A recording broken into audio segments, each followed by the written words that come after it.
All right. So welcome to IoT 208. I'm Lucio Diazio. I'm a principal product manager at AWS. And I'm the last thing between you and dinner. So I'm going to try to keep it nice and short and possibly entertaining. So the first thing I have to do is to confess I am an 8-bitter. And I don't know if you understand what I mean. As in, yes, thank you. Any other 8-bitters here in the room? Z80 or 6502 or both of them? Both of them? OK, great. So, well, what that means is that really I used 8-bit microcontrollers when I started playing with computers. And I'm dating myself a little bit here. Back then, there was no internet. And, of course, there was no cloud. And the thing that we had to connect to the world was acoustic coupled modems. And we were calling bulletin board systems. And we were dialing up. And, well, how is that relevant to this presentation? You'll see it in a bit.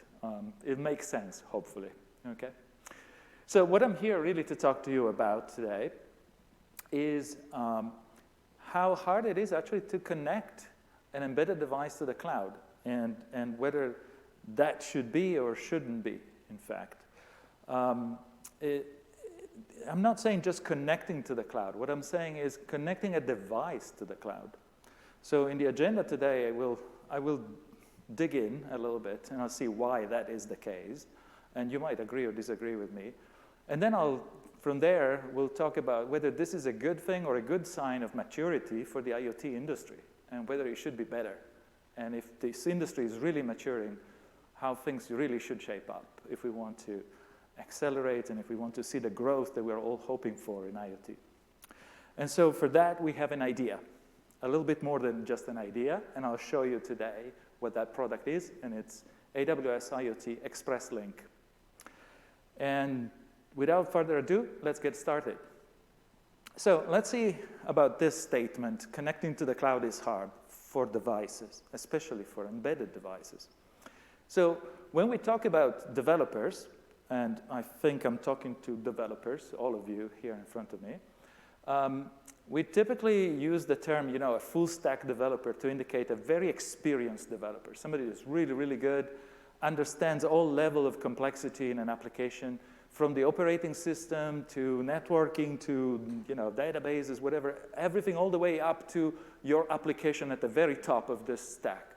Right? And perhaps we're using the term stack inappropriately. Sometimes people think stack is only the ISO-OZ stack for networking. I'm using it in a more broad sense of the term. And so that's a very good developer, a developer that is rare somewhat, that understands all the layers of the application. Now, when we do IoT applications, we have simply many more stack.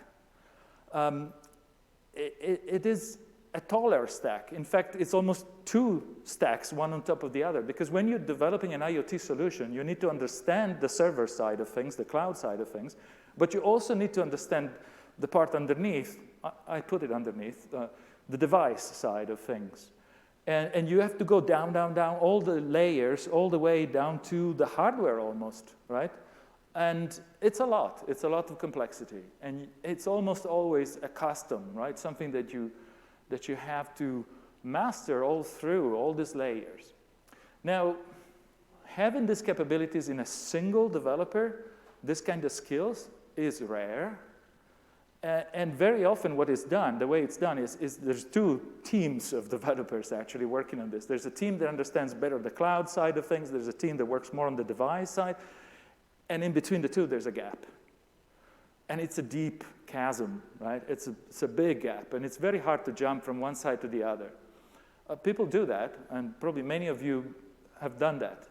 And you wouldn't be here otherwise. But I think you will agree with me that that gap is very difficult to close.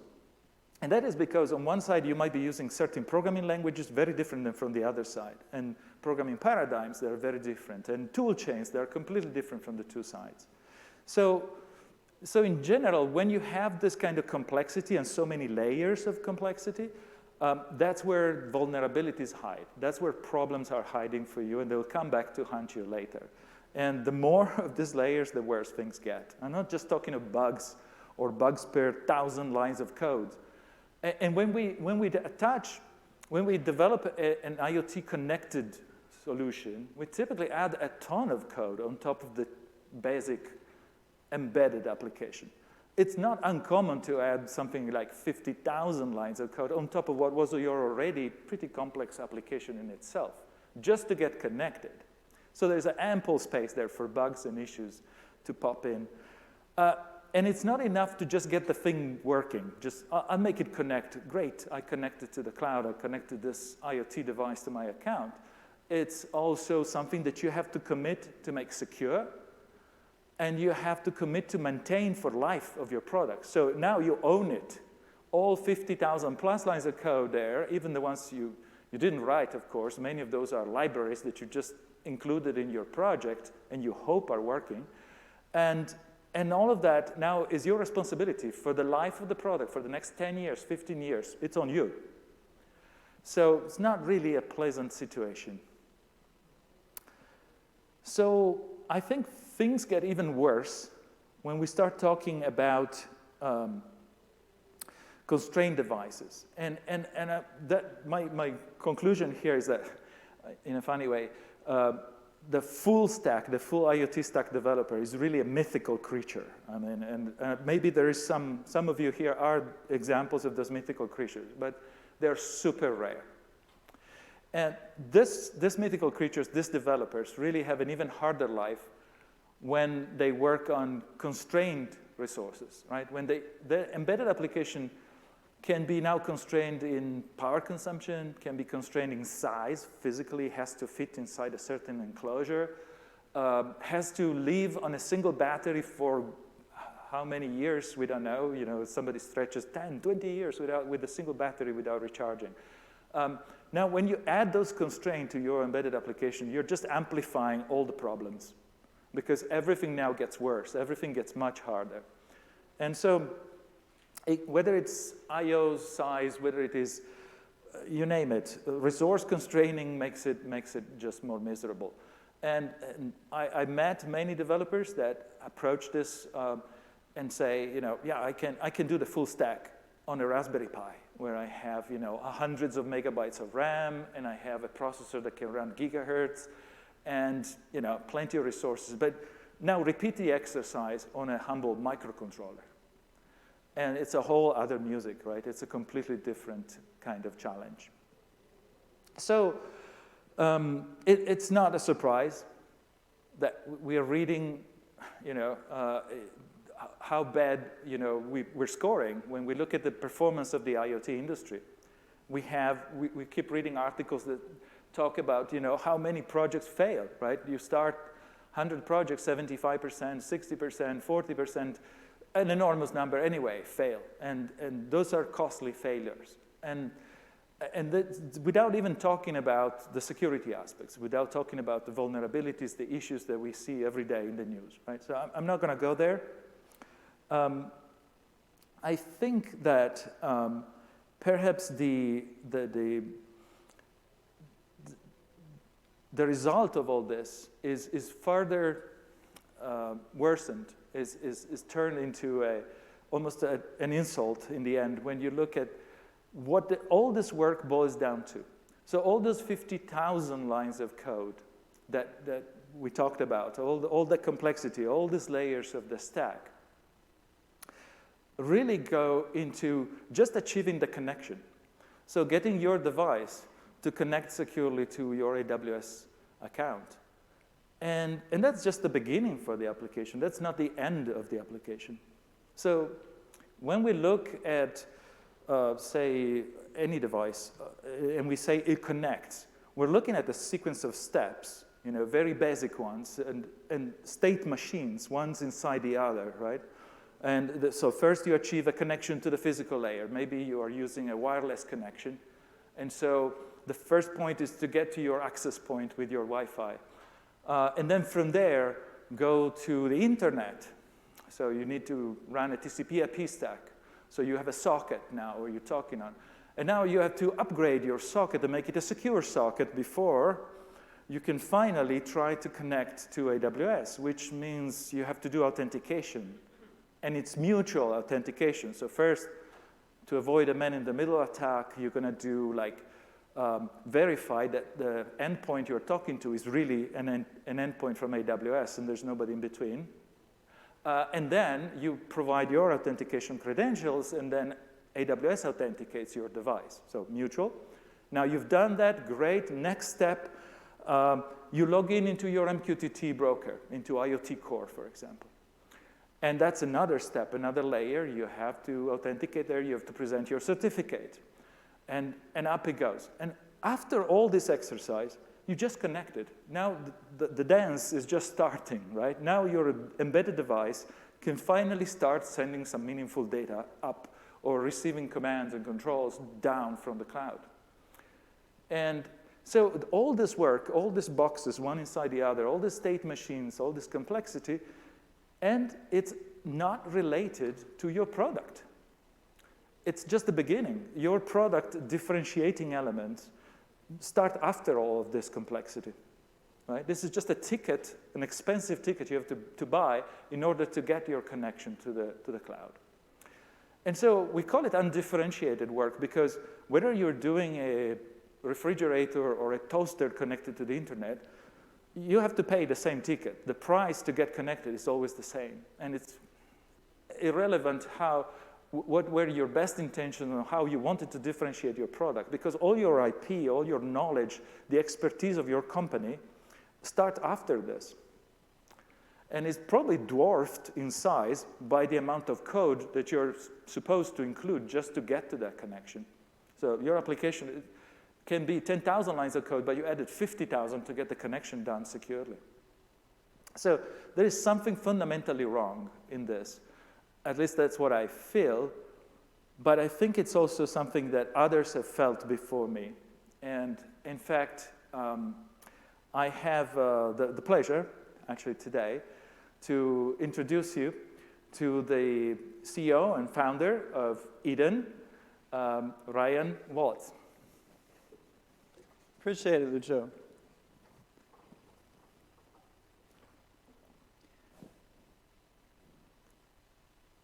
My name is Ryan Waltz. I'm the founder and CEO of Eden. Our mission at Eden is to change the way that people experience nature. We want to make growing plants indoors incredibly easy. I think this quote from the Lorax sums it up best. We speak for the trees, and we do that with technology. The first product we launched, the Small Garden, is an automated indoor garden. It grows herbs, vegetables, flowers. It controls LED lights. It monitors the moisture. It lets you know when to add food. It is an instant green thumb. And when I had this idea for this product, to bring nature indoors, I wanted to make people connected to it. And to do that was to make it an IoT product. And so we built that infrastructure, and we paired it with an app that lets people integrate it into their smart home, control the LED lights, the schedule, and even get guidance like when to water or how to trim certain plants. Getting to this point is a lot of work. And as Lucio said, there's a lot of challenges beyond just the IoT part. For me and my journey with Eden, although IoT is the foundation of our customer experience, it started with an idea. My idea was simple. I loved being around plants, and I killed all of them, and I couldn't keep any alive. So I figured I'd program a computer to help take care of them for me. But then you've got to figure out prototyping. You've got to figure out manufacturing. Right? You've got to bring a product to market, and you've got to make sure you have product market fit. You want to differentiate, right? So this is me. I was on Shark Tank, and a little secret here is none of these products actually work. I made all of them in my kitchen. My thought was I'm going to go on Shark Tank, I'm going to see if people want to buy the product, and then afterwards I'll figure out how to make it. Well, good news was people wanted it and they bought it. The challenge then was now I have to figure out how to make the product. And I really had to figure out making it IoT. It starts with a lot, and I'm sure a lot of you here know this, but you've got to figure out the processor. Maybe there's a cost constraint, maybe there's a board size, right? Maybe it's a specific modem that you need. You've got to figure out the processor, you've got to choose a cloud provider, and make sure it's the right one, because that is a long-term relationship. Then you've got to worry about the operating system. You've got to write the device drivers, the sensors, the firmware, certifications. Things like FCC and UL and Wi-Fi lines, all these come into play. Then, you've flashed your firmware to a couple prototype boards. Well, now you've got to flash it to thousands of boards a day, right? And that flashing fixture, that takes its own software that you need to run. And all while you've got to be testing. And then finally, don't forget about security. Last thing you want to be is the next smart toaster that somebody turns into a crypto mining botnet. You want to make sure that everything is secure and buttoned up. There's just a ton that goes into it. In all of the things that I've done with Eden, the firmware piece was by far the most challenging. It presented the most risk. As a startup, we want to focus on innovating. We want to build incredible experiences for our customers. We don't want to do that undifferentiated work where we're recreating the wheel. That doesn't do anything for us as a business. Right? We want to move quickly with bringing products to market and do that with the confidence that we can securely and reliably scale. We've always thought with AWS that we stood on the shoulders of giants. And we've got an internal motto at my company that if AWS does it, we don't. And I'm here today to represent the challenges that go into building an IoT company and bringing it to market and scaling it successfully. But why I'm incredibly excited to be here is for how AWS is about to make that so much easier for everybody starting an IoT company.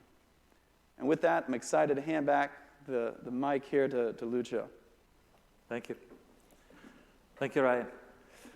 All right, so you heard the Lorax, and he's got a good story, right? He wanted to differentiate, and he couldn't. He had to spend a lot of time actually just getting the thing connected. And he was successful, and he got his product to market. But if I ask Ryan again, do you want to repeat that experience? He will run. He will run away. Certainly not. But the answer is no. So what can we do? And that brings us to really that question that I had at the very beginning for you, which is IoT mature or maturing enough as an industry? And I'm not talking about the hype curve of IoT. Hopefully we're past that. But how much progress have we made past that curve, right? So are we in a maturing industry? Are we ready to accelerate now and to go to the incredible growth rates that we're being chasing, that we've been promised? And the answer is maybe not. Because if we look at Ryan's experience, if we look at many of our customers' experience, there's a lot of pain that we can hear and we can relate to, and we know it's there. So there's got to be a better way, and we can look at other industries that are more mature, and we can see how they've done it, and how different is that from IoT today, from the experience of building embedded IoT devices. For example, we can look at the automotive industry. Now, if you look at the way the cars were made in the early, 100 years ago, it's very different than the way they're built today. Back in the days, a car manufacturer was manufacturing everything in the car. They were buying wood, they were buying iron sheet, they were casting their own engine blocks, they were doing it all. They were importing rubber from South America and making the tires themselves, right? And this is not how a car is made today. I don't know how familiar you are with that industry, but it's a multi-layered, multi-tiered, complex supply chain where many, many, many companies each contribute to particular subsystems. You can buy an entire dashboard. You can buy your tires. You can buy your transmissions block. You can buy engines of any sort and kind. And so when somebody really wants to innovate and say, make a new type of car, an electric car, for example, can just buy the same components from the same suppliers and inject his own IP and innovate really deeply. And even if you don't go electric, you can innovate a lot, and you can see how dynamic is the auto industry. Each company specializing in something, in making the ride more pleasant, making the engine more fuel efficient, making whatever. Every company has a mission and can pursue it because the supply chain is allowing this. And there's a modular system that is ready, providing all the pieces of the puzzle for the manufacturer to put together. Is that the case for IoT? Not quite yet. Maybe another example that you can look at is, and maybe you're more familiar with, have you ever looked at smartphones and mobile phones in general? If you ever opened one up, I know that's probably actually hard, or if you haven't seen a video on YouTube where they do that, you'll see what's inside. And inside you will not find discrete components. Nobody is building a smartphone piece by piece. They're buying, you open it up, any cell phone of today, and you will see that there's a baseband module, there's a Wi-Fi module, there's a BLE module, there's a display module, there's a capacitive sensing system, there's a battery management system, all systems that are bought from different suppliers, very specialized components, and just assembled together. And even the most vertical integrated companies out there do this. And yet, it's a very innovative industry. This is not killing innovation, the opposite. This is accelerating innovation out there, right?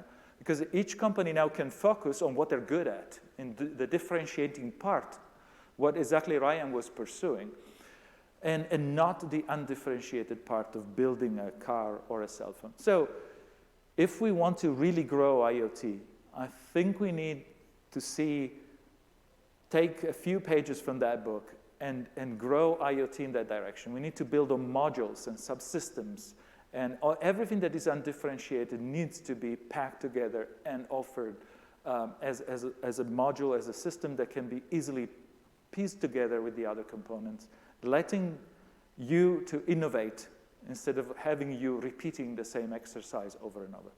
So here's the idea, the novel idea, and a little bit more than idea. Here's the new product that I'm going to show you today. The evolution of the idea was this. We looked at how it's done today. We see a non-connected embedded application, a generic application. There is a host processor, an application processor there. It's doing its thing. That's where you are focusing, your company's specializing. We want to connect it. We tell you, well, it's easy to make it IoT. Just add this connectivity module. There is a serial connection between the two. Then you might need a root of trust and some secure storage for your keys and your credentials. So here's another module. And then you add all of this code on top of your host processor, which now explodes in size and complexity. And then you have all these interfaces, and you have some pieces of the stack here, some pieces of the stack there. You put it all together, and magically it's supposed to work. And this is the hard part. This is where it doesn't work today. How about we rearrange the pieces a little bit, and we make it a tiny bit smarter? We rearrange things like this. We make that module, the connectivity module, much, much smarter. We pack in there all the security, and we specialize that thing to just do one thing and one thing well, which is connect to the cloud. And so what you have there is a module that we call now an Express Link. We had to give it a name. And this Express Link does that. It very quickly will allow your embedded application to connect to the cloud, no fuss, no problem. All the complexity, all the security, all things can be pre-baked in there because it's got a clear focus and a clear mission. And now the connection between your embedded application and this smarter module and the Express Link actually gets simpler. That pipe that connects the two devices, the embedded application and the blue box, the Express Link, now it's a much thinner pipe because you only need a dozen commands, maybe 20 commands. And instead of hundreds of them. And the complexity of the communication there is reduced. The API is really super simple. And I'll show you how simple, because it's much more than idea, because we did it. So Express Link is the thing. And here is my connection, if you want, with my very first slide, my introduction, right? This is now taking any device. It could be a microcontroller. It could be a microprocessor. It could be a Linux box, anything. And with just a simple serial interface, a few AT commands, like we used to do to dial up on the bulletin board systems back then, a little faster, we can connect now directly to IoT Core. We don't just connect to Wi-Fi or just to internet, or we connect all the way to your account in AWS, straight through. And you start messaging, and you get all the benefits of all the IoT Core services. Anybody remembers these good sounds? It's that easy. It's how we do it. So, okay, the modules don't have to make the sounds. We don't have loudspeakers there, and we don't make them blip like that. But that's the essence of the idea. It just connects directly to that, to IoT Core. And once you're in IoT Core, you get all the benefits that come with it. So now you get over-the-air updates services, you get jobs, you get events, you get Shadow, you get Device Defender. And after all that is said and done, then through IoT Core, you connect to hundreds of other services from AWS because you're in the cloud now. Your telemetry, your controls, everything flows. And, well, after the keynotes this morning, there's many more than 200 services out there for you to use. So you can store your data, you can analyze your data, you can apply AI to it, and the world is the oyster. So back to the simplicity of the old modems, if you want. And instead of a bulletin board, you're straight into your AWS account. How simple is to connect an ExpressLink module? Well, we prescribed a specific, simple interface, physical interface. It's just a serial port, 3 wires, that's all you need. Transmit, receive, and a ground. Hopefully, you kind of need to have the same ground. If you can splurge and give me 3 more pins on your device, now you can also have an event-driven communication. So it's a little smarter, but you don't need those 3. You can also just do polling all the time. So you can have a smarter interface if you can afford 5 pins, 6 actually. Can you get easier than that? So it's quite simple to replace a Wi-Fi module or an otherwise connectivity module with an ExpressLink module, just providing those few pins. How much code do you need? We were talking about 50,000 lines. Is it better? It's a little better. It's about 10 lines of code. This is a complete application. You connect, and it's a very complex command. You're basically sending over the serial port the word AT plus connect. And if the module was pre-configured with your endpoint, that's all you need. And then in your main loop, the while there, you just send the telemetry data. And it's as easy as sending a printf if you're writing in C, AT send, and then your data. And it really, this is essentially a 10 lines of code application. And if for those of you that are into Python, just remove the curly brackets, right? Okay, and so it's less than 10 lines of code in that case, okay? Of course, now if you want to do OTA, yes, it's available. It's a few more commands. If you want to get commands and messages and data from the clouds, you get the get command and so on, and you can subscribe to topics, and you can do the simple messaging things, and you can do shadows and whatnot.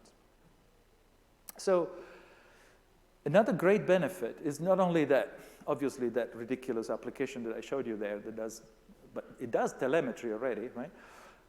It's also the fact that those simple commands, because we focused so much into so much functionality, we concentrated so much functionality in the module, now a lot of things are implicit. You only are saying connect. You're not saying connect to a URL or to a dial-up number. And when you say send, you're sending a message. What we've done is we have abstracted you from the details of the connectivity. You don't have to know that the transport layer is going to be over a Wi-Fi connection, right? So you're not going to care whether the module is an Express Link that does Wi-Fi or an Express Link that does cellular, for example. The commands are the same. The instructions are going to be identical. So it could be also narrowband IoT Express Link modules. It could be LoRa Express Link modules. You write your code to the needs of your application instead of writing code around the limitations and the details of the connectivity media that you're using. So you write your code once, and you might be able to use it on multiple type of media, depending on your use cases. So that's a great benefit, and that opens up the door to a lot of possible expansions of a wide portfolio of Express Link modules, covering all your possible needs there for connectivity, for low power, for distance, for range, and so on. Now, it was interesting when Ryan was also talking, he mentioned, yeah, and by the way, we need also to have the application secure, kind of important, right? And very often, that is the case. You know, first thing everybody focuses on, let's just get connected. And then we'll try to make sure that they also can stay secure. Well, because we can pack all this functionality inside an Express Link module, we can also afford to make Express Link modules secure by design, basically. So we specify that every vendor of an Express Link module has to provide secure storage for the credentials. And we specify that every Express Link module has to have a unique identifier, which is a very long number, 128 to 160 bits. We specify that every Express Link module must come out of the box as you purchase it. It must already arrive at you with a certificate, signed already by a certificate authority that is recognized by Amazon. And that means that a lot of the security hard bits are already baked into your module, and a lot of the wrong choices that you might have made, we've done them right for you. We already implement, basically, the best security practices, which include also having the ability to do OTA. And when you do OTA, only accept signed images and verifying the signatures and doing a secure boot only after you verify compatibility between the versions and the signatures and integrity of the packages and all that comes with it. So a lot of that complexity now disappears because the module can take care of that for you. Now, security is never a one-sided thing. So you still are responsible for the total security of your product. We can't take that responsibility away from you. It's a shared responsibility always. But we can make sure that the module does implement the best security practices from the beginning, not as an afterthought, not as a maybe later, not as an expensive maybe later. So the last bit is that in designing these devices, and this is also a thing that part of the project, of any IoT project, that tends to be pushed at the very last minute, which is deployment. And the way we specified Express Link is by actually demanding that because they are pre-provisioned, because they have the certificate at birth, and because the certificate authority that is used to sign those certificates is pre-shared with us, it's also really easy to implement any number of onboarding schemes. So your devices are ready to be purchased, mounted on your product, shipped anywhere in the world, and be immediately, at first power run, onboarded into your account. There's a number of possibilities on how you want to do this to take care of the user registration that's still left on you, and that is specific to your application. But the device has already everything that is needed to make the deployment possible on scale. So in high volume, straight out of the factory, you just purchase components, you just mount them, and you ship them. So that's baked in. And everything that is inside Express Link is designed to take advantage of existing services in IoT Core. So we did not have to create any new services. We are building on top of existing services from IoT Core. So Device Defender is there to monitor and help you manage the health of your devices out of the box. You just have to say Device Defender on, and your job is done. the device management, so managing your fleet of devices, any ExpressLink object, any ExpressLink thing that you see inside your account that is onboarded in your account, it just mixes well with any other device. It's not different than any other device you might have designed prior. So you can have a mix and match of products from in your fleet that are partly done with ExpressLink, partly done with your own custom implementation. They just behave as good AWS IoT things. And you just manage them with the same tools without any additional headaches, without any additional complexity. So I think that the best I can say is that also the benefit of all this is that there is no additional cost to use an ExpressLink module. You're buying a module, which is Wi-Fi or cellular. If it implements ExpressLink, you're going to pay in the best AWS possible style. You're going to pay for the services that you use. There is no price tag to using an ExpressLink module. So the idea is to really be completely transparent and available as a well-behaved IoT component out of the box. So I have a demo for you. And I've learned by many years and many scars on my back and on my body not to do live demos in front of large audiences. And after seeing the room yesterday and the potential number of cell phones present, I said not to do that. So I actually have a recorded demo. So I'll speak over a quick video that I will show you of the actual real thing. Because, as I said, we've done it. So what I have here in my hands is an ExpressLink module mounted on an Arduino board in this case. So it's actually fun and easy to test it and connect it via USB to my laptop. And I've done the recording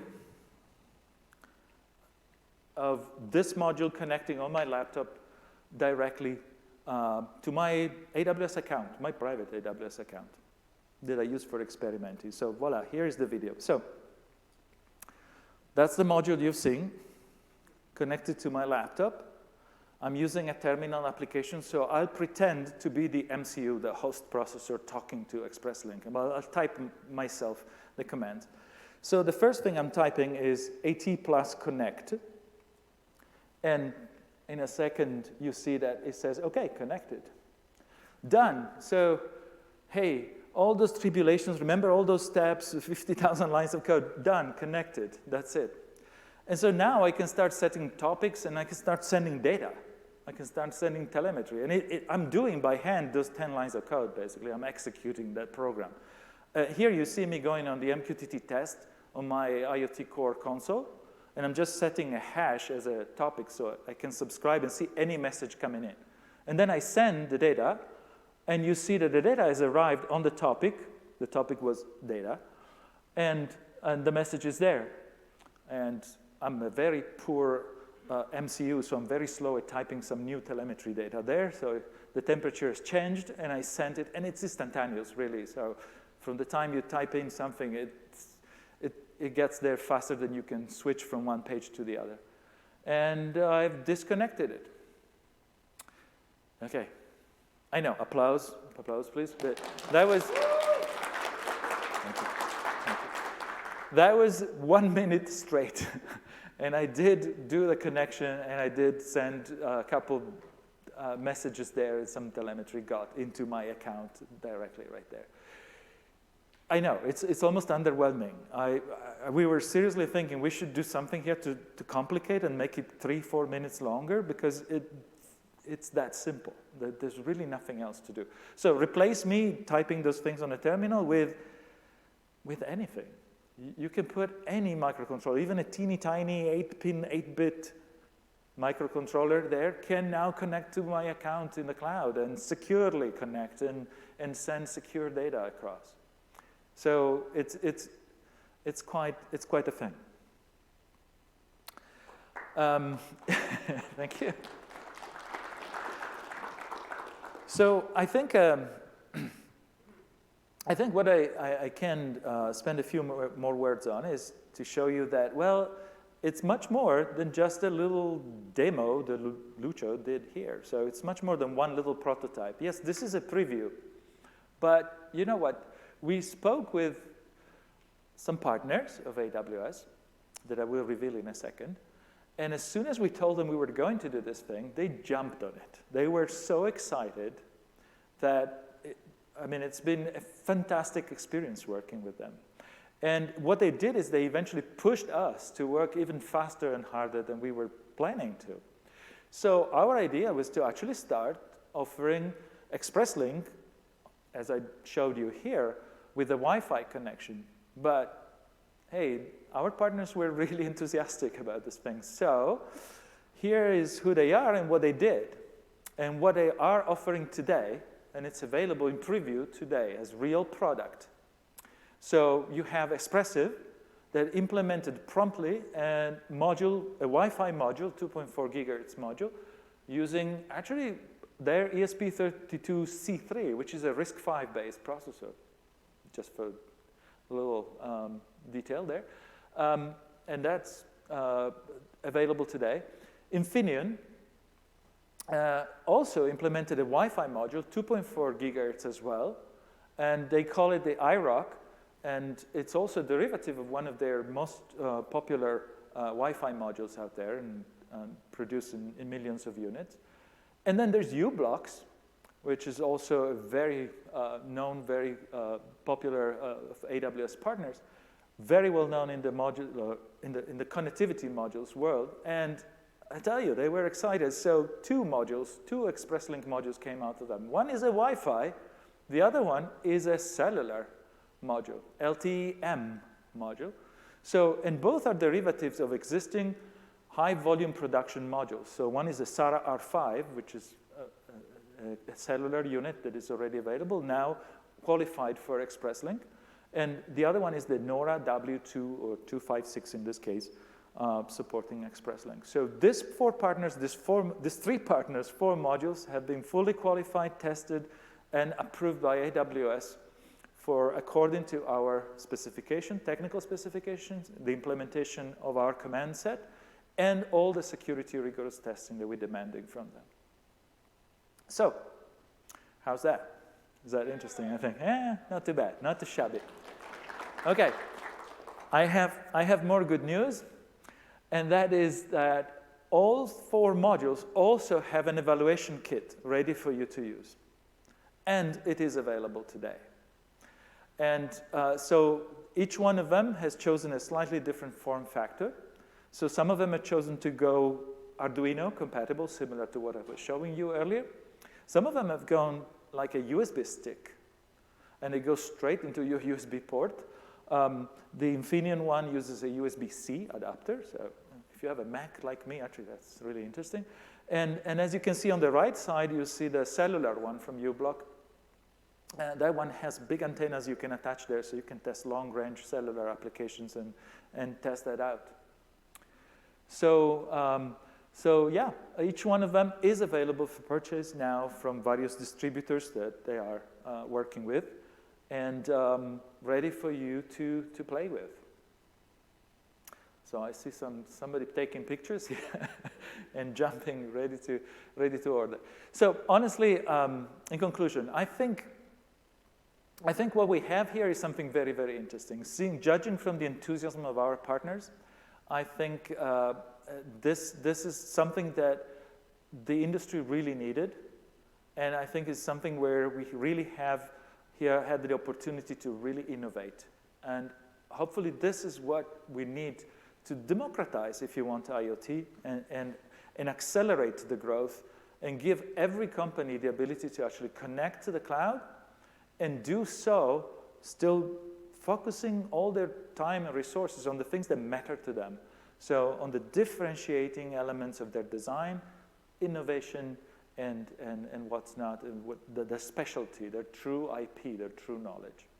So I'm really excited just thinking about the things that you in this audience can do using these ExpressLink modules, and the many more modules that I see coming with other connectivity solutions and with different capabilities that we'll see soon joining here the initial launch batch.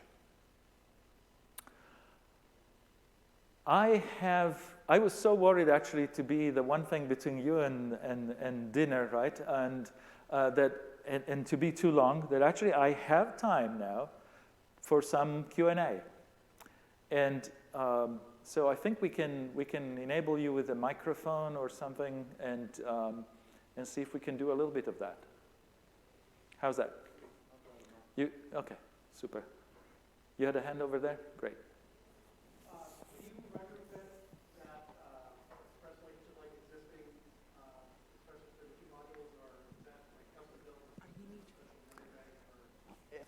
Yeah. So I'm going to repeat the question first. Yeah. So the question is if we can just retrofit an existing module and turn it into an express link. Unfortunately, the answer is perhaps, but unlikely. So our requirements for calling it an express link module are that it must have specific security requirements must be met. And unfortunately, most of the modules that are out there, outside of those that you've seen in those four, don't have those capabilities. So we selected those four quite specifically because they had the extra security that we were demanding, built-in hardware. And they had also additional, let's call it bulk memory, to enable the OTA, not only for the module, but also OTA for the device, for the host processor. So they can serve both very well. So there is a chance, but it's not a big chance. You're probably better off just purchasing it. And the big advantage also is not just in the software itself, but also in the pre-provisioning that you get when you buy one of these devices. So each one is unique. It's got its own unique certificate. It's a whole package, really, that you're getting with these modules. But great question, yes. I cannot see, but yes. There's one more question. The cell module that you showed there, Yeah. is it possible to connect to it with USB? Yes. Yeah. As you can see at the bottom, there is a USB connector there. Okay. And that it goes actually straight into the module. The module has that hardware built in. So yeah. Sold. Yeah, I can tell you probably more. And actually, this is the thing I need to tell you. If you want to actually see these four modules in action, not just Lucio doing a video here, you can come tomorrow at the IoT 315 class, tomorrow afternoon. So IoT 315. And there is a chalk talk. And in the chalk talk, there's more time. My colleagues, Richard Elberger and Michael Courage, will be there. And they'll have actually physical units of the partners' components. And they'll show them. They'll connect into their laptops, and they'll run the code in front of you. Yes? Thanks. Yeah, so you talked a lot about security being built in from the ground up, which is good, because that's no one does that with IoT, right? My assumption when you say there's hardware requirements is things like a TPM or some kind of secure enclave. Yeah. Did you also work with the manufacturers to specify some kind of mechanism to prevent common side channel attacks? Because that's still where generally most IoT fails, right? Yeah. Yeah, so we focused primarily on attacking the worst pitfalls, really, that are present in so many IoT devices. So in way too many devices, we see people storing secrets in just flash memory. I don't know in this audience how aware of that, but when I think about that, I get shivers in my back, because that's the most insecure place you can imagine putting any type of key or credentials. So we definitely specified that there had to be at least a secure element or a secure enclave that clearly isolates the code running inside Third Eye from inside ExpressLink from the secret, from the credentials. And the level up from there is, of course, going to request to all the vendors, as we've done, that they actually have to submit their products to a pen test. We pushed it to that point. We cannot go deeper than that, so we say, you got to commit, this is what the pen test need to be able to prove, and then we had this as part of the requirements to have them qualify those four modules. Beyond that, it's really, pushing it too far, getting in sort of into their business, so to speak. But yeah, that was clearly a concern, yes.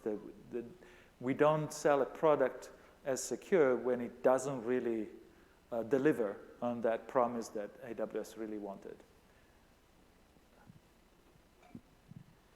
Yesterday, your AWS Partner Network team announced different framework that includes a hardware path. I don't know if you're aware of that. How would you work with the partners in the hardware category about leveraging these different modules? So not go beyond just the module providers, but the actual hardware integrators. Yeah, so the APN team, the AWS Partner Network team, is the one that we worked with in order to collaborate with these three partners initially. So what I can tell you is that all our plans for ExpressLink expansion horizontally and vertically, so as we expand the type of connectivities and we also expand the number of partners that participate into this program, is done together with the APN team. So we're writing the ExpressLink specifications and we're writing the contract with the partners with the APN team and within their framework. So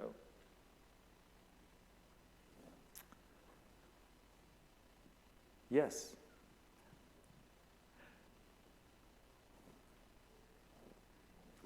All right, yes, please. How do you know Wi-Fi credentials? Yeah, so great question. So how do we handle the Wi-Fi credentials? So that's the dilemma for most of the Wi-Fi products out there. It's like, how can I connect it to my local router? And so what we have for that is there is a conf mode, basically, that is one of the commands that is built into the device. And we let each of the vendors actually innovate on that side. So our specification is focused on the messaging and is focused on achieving the connection securely with AWS. But then each vendor is free to add his own secret sauce to this. And so some of the vendors have chosen to do that using BLE, for example. So they have an app and they have a BLE interface also built into the Wi-Fi module. And so they turn that on to actually make it super easy for the user to set it up. But it's not part of my specifications. So the ExpressLink is sort of agnostic to that. That's like in many other areas inside the ExpressLink specification. We want them to shine. We want these three vendors, to actually do their best and propose to you choices, as many as possible. So it goes from the simplest one that could be just type it in. So you can do a configure SSID equal and then passphrase equal. It goes to BLE for some of them. And it goes to, in the case of the cellular one, for example, it's zero-time provisioning, so it's ZTP, right? It's using the SIM card that is inside the module that is all that you need to do. There's no Wi-Fi, there's no router, there's no special other requirement done. That's the most straightforward of the four possible connections that you get here. And leaving that door open means that we can have ExpressLink modules that use Matter. We can have ExpressLink modules that comply to HomeKit, that comply to any number of additional methods to merge well with other technologies. So, yeah, we deliberately left some of these doors open where the partners can put in their special sauce and offer you really diversity there. Okay, so if there are no more questions, all I have to say, tomorrow afternoon, IoT 3:15, go and check them out and have fun and enjoy and let us know what you think. Our Elias is here. You can reach us on Twitter, or you can reach Ryan and actually debate with him on some of the challenges there. And please let us know what you think. We're really eager to grow this idea and to help you accelerate actually innovation in IoT. Thank you all.